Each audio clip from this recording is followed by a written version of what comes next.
All right, let's talk about two high-scoring teams. I say two high-scoring teams because it's true. Manchester United, I'm sure you're not surprised about it, but West Ham as well. Multiple digits so far this season. As we tape, West Ham obviously haven't played yet against Dinamo Zagreb, so there's a point to that. But Michail Antonio won't play in this one. We know that because he is suspended due to that late red card in the previous game. David Moyes, by the way, returning, of course, to his former team. So that should be an interesting thing. And by the way, James Bench has a great interview with Mark Noble on CBSSports.com discussing, obviously, West Ham's objectives, etc. But as I mentioned, double digits this season so far. West Ham, Manchester United, Man City, and Everton. So, they do like to score. So what do you see here, Jimmy Conrad? West Ham United, who are hosting Manchester United.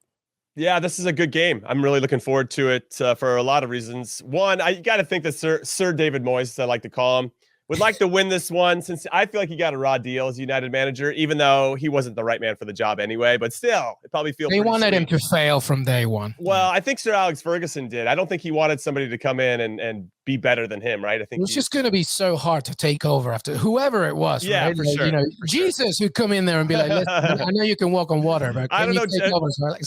I don't even know if Jesus Jesus could have won the league with the kind of talent that was at their disposal. At that I'm talking about my cousin, by the way. Now, second, to your point, you mentioned the pass between these teams. West Ham haven't beaten United in almost 2 years in all competitions. But if you remember, they were very close last season at the London Stadium. West Ham were up 1-0 in the 65th minute on a Thomas Souček goal. And then Paul Pogba hit an absolute banger in the 65th minute. And that unlocked West Ham a little bit. And they ended up losing 3-1. United got the result there. Now, I have to bring this up because I think it's important. Like Chelsea, United have 2 extra days of rest in a European competition because West Ham are in it as well. And the hard part is, when I think about Spurs, they have to travel to France, not as far.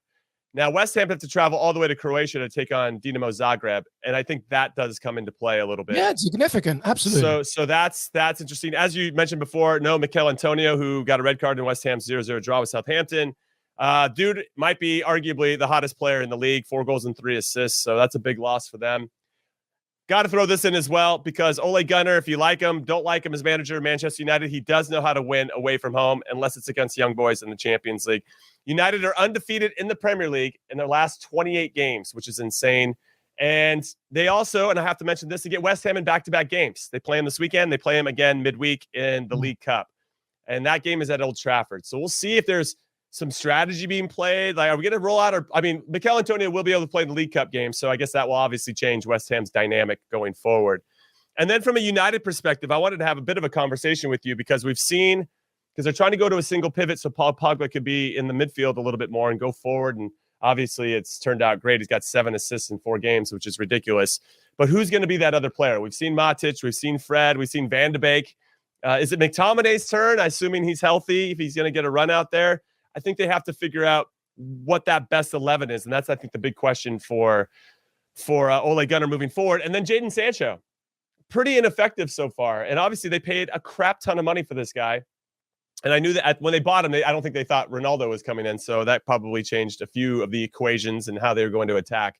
They put him on the right side against young boys in the Champions League. I thought he looked a little bit busier, because, as we mentioned before, Ronaldo does have a tendency to drift out wide left. So if you put him out there, he's going to get kind of blocked up. So I'm kind of curious how they can incorporate and get more meaningful touches with Jadon Sancho running at back 4s or running at back 3s or whatever it is. And I think if they're going to have a lot of success and be a little bit more well-balanced and a little unpredictable, let's see, for the opponent to hurt you on either side of the field, and obviously have Ronaldo on the end of things in the box, or Cavani, whoever it is, they got to figure out a way to unlock Jadon Sancho. That's going to be a big challenge. Yeah, no, 100% agree. And then to just counter that from the West Ham perspective, everything that works for West Ham is in that triangle with Said Benrahma, and then behind him, Declan Rice, and of course, Tommy Souček. So to your point, the beginning one about the pivot, that's going to be key, and allowing players, of course, like Jadon Sancho to be a bit freer. But you make a good point. I mean, they didn't expect Ronaldo to be there, and I don't think Sancho did either. So now he's been a little bit quiet. How significant, by the way, is it that Cristiano Ronaldo is more powerful than Ole Gunnar Solskjaer. Ole Gunnar Solskjaer, Ole out is the hashtag that's been trending this week. I mean, that happens, every other week, I think, regardless of what season. But that was never the case with Sir Alex Ferguson. Our producer makes a good point. Sir Alex Ferguson had everybody in line. He managed a lot of stars, right? Eric Cantona, David Beckham, of course, Cristiano Ronaldo. And now Ronaldo, who obviously knows Ole Gunnar Solskjaer very well on the pitch, off the pitch. I feel that maybe the power struggle might be an issue. If Ronaldo isn't happy, I'm just saying this. They lost against Young Boys. They don't get a win here, Jimmy Conrad. What do you make of it? Yeah, I'd be surprised if they don't get a result. I don't know if it's going to be a win, but not to eke out a draw, especially with no Michail Antonio. I think they'd be kicking themselves. And if I'm a Manchester United fan, these are the games that, okay, it's West Ham. They are better. They have some confidence. They got some terrific players in their team. But we have to get a result here if we want to actually be title contenders. You look at your calendar, and yeah, the top six or the traditional top six. I don't think Arsenal falls in their traditional top five. But if you have these games, these are the ones, especially away from home, that you have to grind out something. And that's what actually United's been very good at. And because they've been so good at it, that's why I feel like they finished second last season. It's more about getting their home form up to snuff. And that's where I think they got let down a little bit last year and not being able to contend. Not that they were ever going to really win it. Now, to your point about Ronaldo and Ole Gunnar, I think we've been on here enough and talked about Ole Gunnar enough that he feels like he reeks of, I'm a really, really good top assistant coach. Am I the main guy?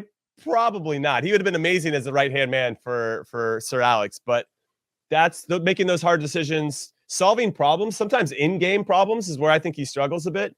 And he might have a good tactical plan to start, but when shit hits the fan, that's where I think he doesn't have all the answers or doesn't have the courage to pull the trigger on players, like today it didn't work. I thought it was going to work. It didn't work. You're out, and that's where I think is going to be his next step in his evolution, assuming he can take that next step. Maybe he's hit his ceiling. And I think that's the big fear for United fans is this as good as it's going to get under Ole Gunnar? Now, I just want to bring this up really quick because we talk about, if you fire somebody, well, who are you going to bring in? And every time I see Ajax play, I'm like, oh, yeah, Erik ten Hag, that guy's a beast. And I feel like at some point he's going to be ready to take that step as manager from Ajax as manager to a bigger club. And I think that coach is a tremendous coach. So he's amazing. I mean, Arsenal could use him too, just to throw Arsenal into the equation. I think anybody could. I think Barcelona picked the wrong Dutch coach, to be honest with you. Erik ten Hag was the absolute thing. Listen, Manchester United need a reaction just for the sake of their fans, and this is going to be a tough one. Because West Ham are going to be up for it, Antonio or not. So, pick your poison. Jimmy has given you there some really good lines. Let me give them to you right now. I'm kind of looking at value here. United are favorites. I'd say United to win and over 2.5 goals. And I say that because West Ham have scored at least 2 goals in 8 of their last 10 home matches. There have been over 2.5 goals scored in West Ham's 3 home games. And I just feel like we're going to see goals. And as I mentioned before, the last time they played at the London Stadium, it was 3-1. Man United to win over 2.5 goals plus 150. United to win both teams to score plus 230. If you are a Cristiano Ronaldo lover, and I understand the guy's an absolute robot, United to win, they have to be exact. Or excuse me, CR7 to score. United to win 2-0, 2-1, or 3-1 is plus 450. So I'm trying to find you some good value and give you a buffet of options to choose from. But that's what I'm looking at the moment. Because I think that United are going to do it. To your point, they have to have a reaction after losing to Young Boys.